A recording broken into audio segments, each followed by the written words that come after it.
The church is the Zion of God in our time.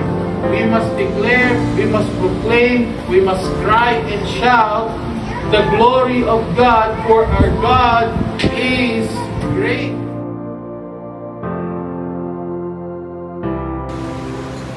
Ang young people, madalas kong naririnig sa kanila, wisdom in silence. Totoo yan.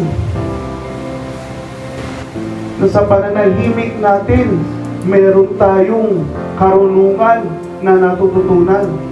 Church, I'm challenging you today, each and every one of us, china-challenge ko mga kapatid, let us be more conscious, let us be more responsible. Maging responsable tayo sa mga sinasabi natin.